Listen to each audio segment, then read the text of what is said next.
Hey guys, энэ хүү хичээлээр бүгдээрээ газраас X-тэй шидэгдсэн биеийн хөдөлгөөний тухай авч хэлцгээе. Энэ ямар хөдөлгөөн бэ гэвэл агаарын эсрэг үсэлгүй орчинд газраас X-тэй шидэгдсэн юм а гэж байна. Энд газар байлаа гэж бодъё. Эндээс тодорхой анхны хурдтай байж мэдээж дэшээ хөөрнө. Дэшээгээ шидэхэд энэ маань хөөрөөд тодорхой өндөрт гарсныхаа дараа буцаж бууж ийн. Хамгийн дээр очихдоо тухайн биеийн хурд нь тэг болдог. Тэг болоод тэрнээсээ цаашаа явах энерги гүйсныхаа дараа буцаад дэлхийд татагдаад унана гэсэн үг. Тэгвээс энэ хүү хөдөлгөөнийг бүгдээрээ хоёр хуваажуулж байна. Дараах талаар яг ингээд тэг шимтэйгээр хуваагаад үзье. Энэ нэгдүгээр тал, үүнийг хоёрдугаар тал гэж байна. Энэ хөдөлгөөнийг бүгдээрээ салгаад дараах байдлаар зураад өрхий. Энэ тал нь нэгдүгээр, энэ тал нь хоёрдугаар тал. Гэхээсээ илүүтэйгээр нэгдүгээр тал дээр хөөрөх хөдөлгөөн хийж байгаа. Харин хоёрдугаар тал дээр доошоо унах хөдөлгөөн хийж байгаа. Тэгвэл энэ хэсгийг хөөрөх, энийг унах гэдээ аваад үзье бүгдээрээ. Хөөрч байгаа хэсэг дээр анхны хурд өгөөд энэ жишээг баяжуулъя бүгдээрээ. 40 м/сек хурдтай анх газраас дэшегээ хөөрсөн байлаа гэж бодвол 1 секунд хугацааны дараа хурд нь 30 болно. Дахиад 1 секунд хугацааны дараа 20 болно. Дахиад 1 секунд хугацааны дараа 10 болно. Дахиад 1 секунд явбал хэд болох вэ? Мэдээж тэг болно. Яагаад?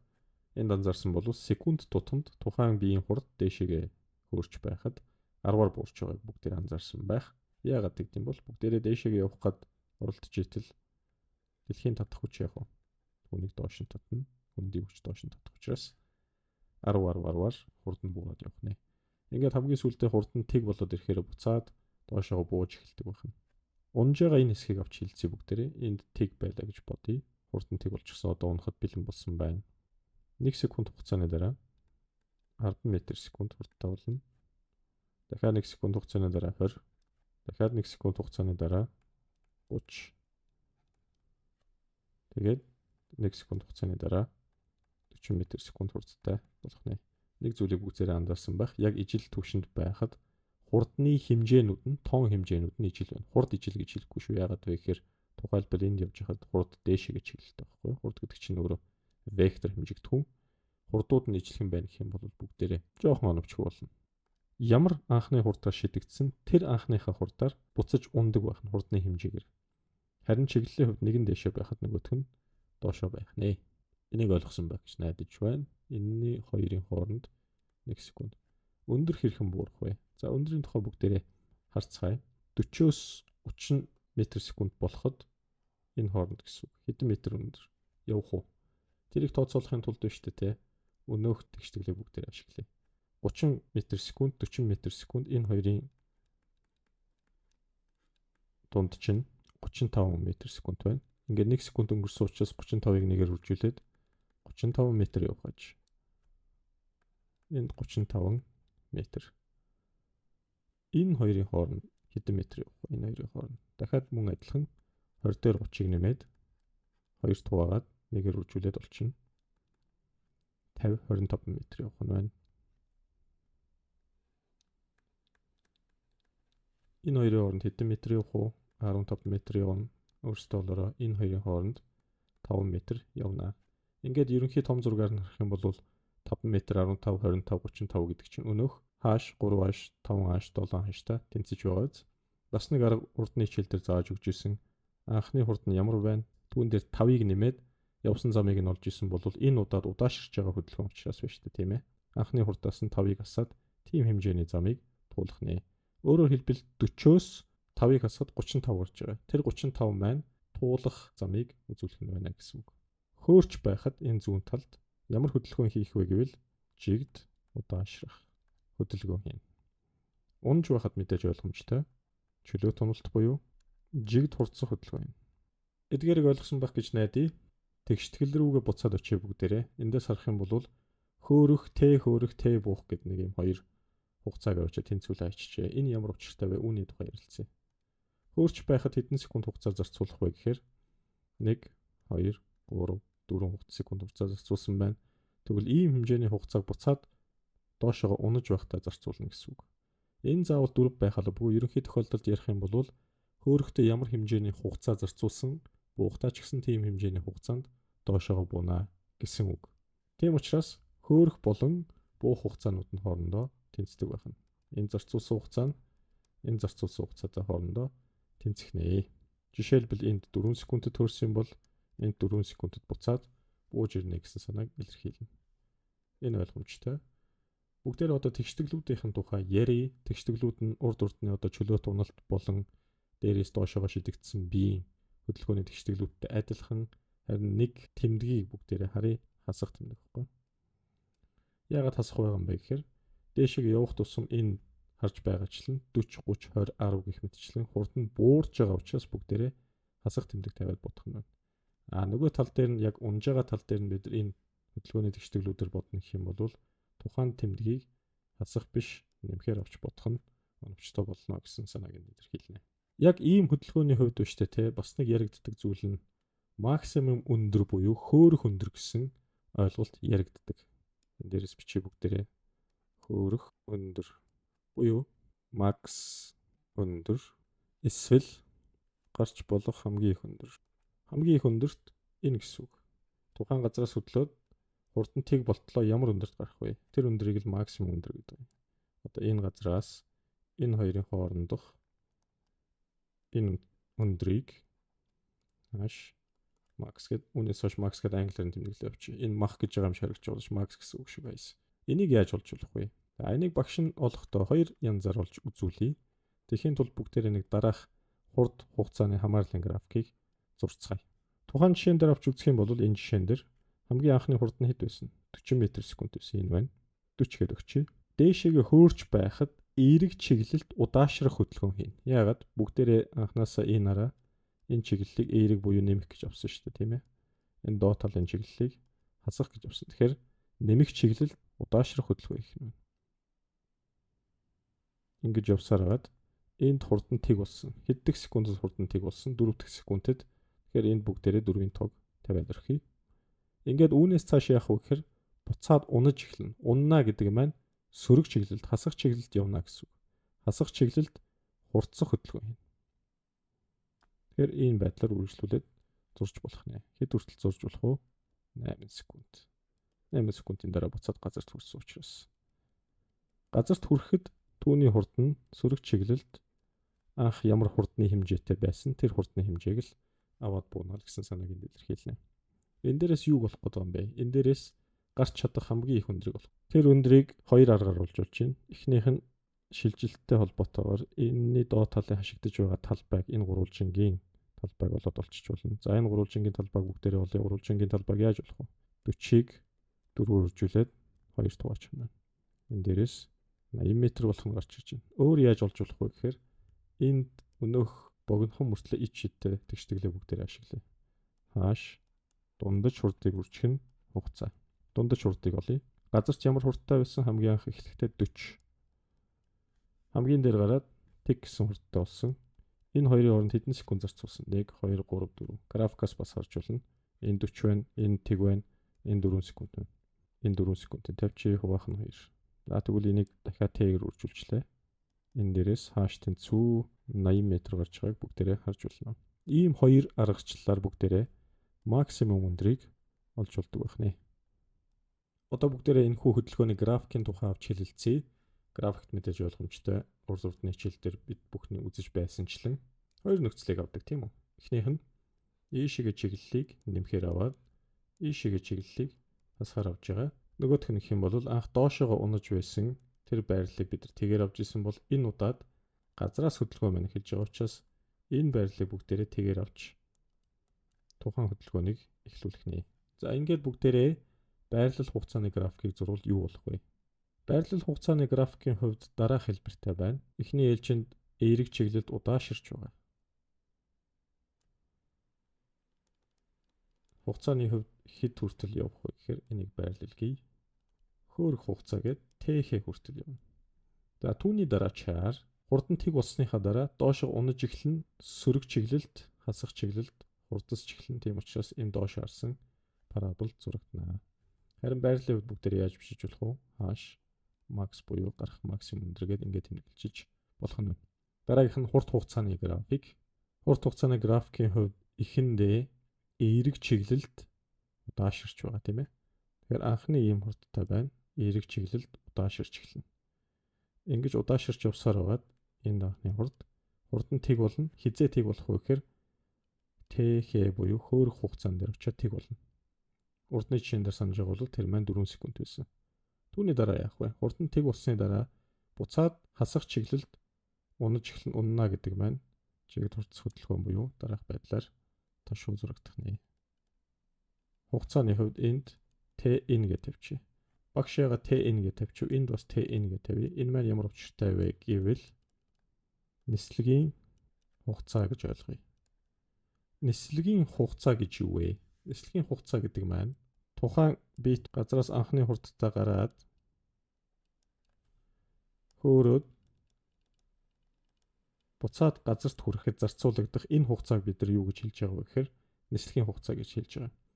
Урдны слайд дээр бүгдээрээ санаж байгаа бол энэ талын хөөрөх хугацаа нь энэ талынхаа доошогоо буух хугацаатайгаа тэнцэж байсан. Тэгвэл нислэгийн хугацаа гэдэг бол өөрөө хоёрыг үржих нь хөөрөх хугацаа эсвэл ялуугаар нь бичсэн ч болно. Эсвэл биш үү тийм ээ. Хөөрөх хугацаан дээр буух хугацааг нэвсэн те тэнцэнэ. Тэгэхээр энэ нислэгийн хугацаа болох нэ. За дараа нь бүгдээрээ хурдтгал хугацааны графикийг зуръя. Хамгийн амархан нь шүү дээ тийм ээ. Яагаад вэ гэхээр энд ч гэсэн хасах чиглэлд тогтмол утгатай байдаг учраас хөөрөх хугацаа, нислэгийн хугацаа. Багш нь хурд хугацааны графикийг дахиж энэ хоёр жишээн дээр авч хэлцмээр байна. Яагаад бүгдээрээ ингэж зурж байгаа юм бэ? Эрэг чиглэлд удаашрна гэдэг маань ямар учиртай юм? Дээшээгээ бүгдээрээ эрэг тэмдэгтээ доошогоо хасах тэмдэгтээ авсан. Нэмэх чиглэлд удаашрна гэдэг маань дараах утгатай. Энд 40-өөр анх шидэгдсэн байлаа гэж үзье л та хэвчтэй шиг. Секундын дараа 30 боллоо. Энд 20 боллоо. Энд ирээд 10 боллоо. Харин энэ дээр ирээд хурд нь тэг болно. Ингээд харах юм бол хурдны хувьд 10-10-10-аар буурч байгаа. Гэхдээ аль чиглэлд явж байгаа вэ гэхээр нэмэх чиглэлд явж байгаа учраас энэ байдлаар зурагдах нэ гэсэн санааг илэрхийлнэ. Ингээд тэг боллоо. Тэг гэдэг маань энд байна. Энд өнгөрсөн хугацааг бид нар юу гэж ярьж байгаа вэ гэхээр хөөрөх хугацаа гэж ярьж байгаа. Үүний дараагаар энд ирсэн байлаа гэж бодъё л да. Энэ дээрээсээ энэ 0 гэсэн хурдтайгаас буцаад чөлөөтэй доошоо унаж эхэлнэ тийм үү? Энд секундын дараа хурд нь 10, секундын дараа 20, секундын дараа 30 болон секундын дараа буцаад ижил хэмжээтэй бууж ирнэ гэсэн санааг илэрхийлнэ. Ингээ харах юм бол 0-оос 10, 20, 30, 40 болоод хурд нь ихсэж байгаа. Гэхдээ сөрөг чиглэлд учраас энд хасах байдаг гэж тавих нэ. За тэгэхээр бүгдээрээ сэдвтэйгээ холбоотой хит хитэн жишээ бодлого бодоод үзье. Жишээ номер 1 x-дэш 60 м/сек хурдтай шидэгдсэн биеийн хувьд хурд нь ямар хугацааны дараа тэг болох вэ гэж асуусан байна. Биеийн хөөрөх өндрийг бол биеийн нислэгийн хугацааг болоо зуръя.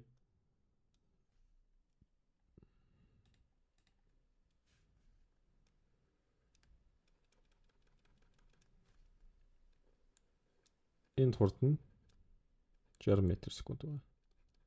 Ямар хугацааны дараа тэг болох вэ гэхээр ямар хугацааны дараа энэ максимум өнөрт гарах вэ гэж асууж байна. Мэдээж ойлгомжтой секунд тутамд 10-аар хурд нь буурж байгаа учраас бид нар шууд хэлж чадчих хэвээр. Энэ бол 6 секунд. Яагаад 6.60 секунд тутамд 10-аар буурч явсаар хагаад тэг болно. Биеийн хөөрөх өндрийг бүгдээрээ одоо олцгоё. Биеийн хөөрөх өндөр тэр маань максимум өндөр max тэнцүү хөдөлгөөний тэгштгэл ашиглаж болно. Гэхдээ багш нь энэ дээр илүү практик арга ашиглая. Дундаж хурдыг үржих нь хугацаа. Энд хугацааны ойлгомжтой ш 6 секунд байна. Тэгвэл газраас хөдлөхдөө 60 м/сек тэнд очоод 0 м/сек хуваахан 2 үржих нь 6 секундэд гарсан. Энэ дээрээс 3-гаар нь 180 м ажээ.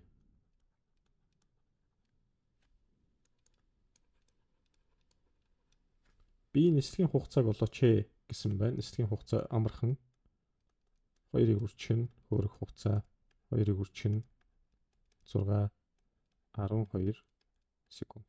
Амархан бодлого байлаа. Дараагийн бодлого.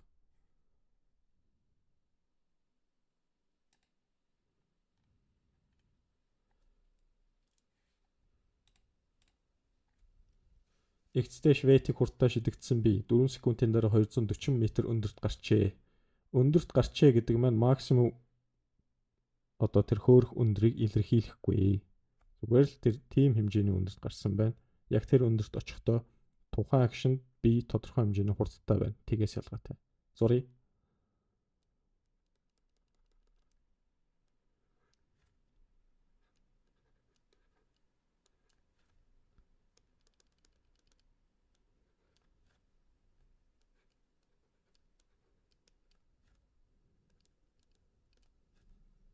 Зураг юуг илэрхийлэх вэ? Зураг маань V-ийг анхны хурдтай шидэгдсэн би хэдэн метр өндөрт гарсан? 240 м өндөрт гарсан. Хэдэн секунд хугацааны дараа? 4 секунд хугацааны дараа. 4 секунд хугацааны дараа юм бол хурд нь 40-өөр багассан байна гэсэн үг. Тийм учраас энэ өндөрт V-ээс хасах нь 40 гэсэн хурдтай болох нь ойлгомжтой. Биеийн анхны хурдыг олохын тулд бүгдээрээ h дундаж хурд t гэсэн тэгштэглээ ашиглая. Тэнцүү дундаж хурд нь V0 анхны хурд нь энэ байна. Эцсийн хурд нь энд байна. Нэмэх нь V-ээс хасах нь 40. Хуваах нь 2. Үржих нь хугацааг шууд орлууллаа шүү гэж 4 секунд байсан. Энэ өндөр чинь өөрөө 240 м-тэй тэнцүү байхгүй юу? Энэ дээрээс харъя л да 2V0 120 2V-ийг 160 80 м/сек хурдтай шидсэн юм байна шүү дээ. Энэ 80 м/сек. Би нислэгийн хугацааг тооцоолоорой гэсэн байна. Ерөнхийдөө дээшээгээ ямар хугацаанд хөөрөх вэ гэдгийг болъё. Хөөрөх хугацаа нь 8 секунд. Яагаад? Секунд тутамд 10-аар буурч явсараад 80-аар шидэгдсэн бол тэрийг шууд 10 хуваагаалуулж штэ. Тиймээс нислэгийн хугацаа нь 16 секунд гэсэн үг. Биеийн хөөрөх өндрийг олооч ээ. H max-ыг бол анх хэдээр шидэгдсэн 80-аар шидэгдсэн. Тэр дээр очиод 0 гэсэн хурдтай болно. Хуваах нь 2. Үржих нь ямар хугацаанд гарлаа дээшээгээ 8 секунд хугацаанд гарсан. 8 секунд 4-өөр үржүүлээд 320 м байх нэ. Бүгдээр энэ 240 гэсэн өндрийг яаж задлж болох вэ? Дараах байдлаар задлж болно. Энд 80 м/сек хурдтай дээшээ шидэгдсэн би энд гараад хэдэн метр болсон? 240 м болсон. 80-аас 5-ыг хасъя. Тэр маань 75. Эхний 1 секундэд 75 м явна. Дараагийн 1 секундэд 65. 3 дахь дээр 50. 4 дахь секундэд 45 м явнаа. 1 секунд. Сүүлийн 1 секунд нийтдээ 4 секунд болно эндээс. 4 секундэд 240 м явсан юм бодоод үзье. 45, 55, 100, 165, 75-ыг нэм 240 гарах нэ эдгээр нийлбэр. Бодлого номер 3. Зурагт үзүүлсэн биеийг X цэгээс дээш шидэхэд 3 секундын дараа тэг хурдтай болсон байна. Биеийн газарт хүрэх үеийн хурд 50 м/сек байсан бол X цэг ямар өндөрт байх вэ газраас гэж асуусан байна. Энэ доод талд зураад авъя шууд. 50 м/сек. Харин энд хурд нь тэг гарна. Хамгийн орой дээр очиод энд зарцуулсан хугацаа 3 секунд. Тэгвэл энэ анхны хурдыг би олж болно шүү дээ. Энэ анхны хурд бол 30 м/сек байсан байна. 10-аар багассараад. Яг ингээд буцаад доошоо унаад дахиад 3 секундын дараа энд ирнэ. Энд ирэхдээ доошоо чиглэсэн ижилхэн хэмжээний хурдтай буюу 30 м/сек хурдтай байна. 30-аас 50 хүртэл хэдээр нэмэгдсэн байна? 20-оор нэмэгдсэн байна. 20-оор нэмэгдэнэ гэдэг чинь энд Т хугацаа 2 секундтэй гэсэн үг. Эндээс энэ хүрэхэд. Ингээд H өндрийг олжуулж чинь H гэдэг бол дундчийг үржих нь T-гээр олждаг. Дунд чинь 30 анхны хурд нь дараа нь унаад 50-тай болсон байна. Хуваах нь 2 үржих нь энэ хоёрын хооронд 2 секунд өнгөрсөн. Ингээд хурагдаад 80 м өндөр байх нэ. Сүүлийн бодлого. Тогтмол 20 м/сек хурдтай дээшлэх агаарын бөмбөлгөөс би X дээш бөмбөлөгтэй харьцангуй чухал үг байна. Бөмбөлөгтэй харьцангуй газартай биш. 10 м/сек хурдтай шидэжээ. Би шидэгдсэн агшнаас хойш 8 секунд хугацааны дараа газарт хүрсэн бол түүний газарт хүрэх үеийн хурдыг олоорой гэсэн байна. Бодоод үзье. Энэ бөмбөлөг маань өөр ингэсэн хурдтай дээшээгээ явж байгаа. Тэр маань 20 м/сек юм байна. бөмбөлөгтэй харьцангуй гэхээр дахиад нэг юм 10 м/сек хурд гарч ирнэ. Ингээд яг үнэндээ тухайн би газартай харьцангуй энэ газарыг энэ хоёрын нийлбэр хэмжээгээр шийдснээс ялгаагүй гэсэн үг. 20 дээр нэмэх нь 10 нийтдээ 30 м/сек анхны хурдтай дээшээ шидэгдэжээ. 30 м/сек анхны хурдтай дээшээ шидэгдсэн би хэдэн секундэд хөөрөх юм? Ингэж хөөрөөд буцаад ингээд доошо бууж ирнэ гэсэн үг. Тэгэхээр энэ хөөрөөд хамгийн дээд талынхаа өндөрт максимум өндөртөө гарахдаа 3 секундыг зарцуулна. Ягаад гэхээр энэ 30 байгаа учраас буцаж бууж ирээд 3 секундыг зарцуулна. Энд эрэхтэй доошоогоо 30 м/сек хэмжээний хурдтай болсон байна. Энэ шидэлтээс хойш 8 секунд хугацааны дараа бууж ирсэн байна шүү дээ. Энд 3 секундыг нь дээшээгээ авирахад зарцуулчлаа. Доошоогоо буцаад энэ түвшинд иртлээ. Дахиад 3 секунд зарцуулсан. Нийтдээ хэдэн секунд зарцуулсан? 6 секунд. Цаана хэдэн секунд үлдчихэв? 8-аас 6 хасаад 2 секундэд үлдчихэв. 2 секундын дотор хурд нь хэдээр ихсэх юм? 20-оор ихсэн. 10 оржуулээд.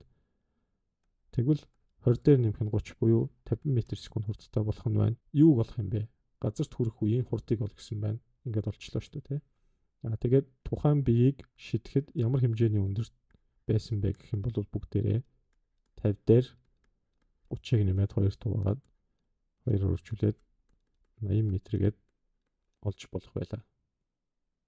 Хичээлээ тухлан сууж анхааралтай сонссон та бүхэнд баярлалаа. Дараагийн видео хичээлээр уулзтлаа. Түр баяртай.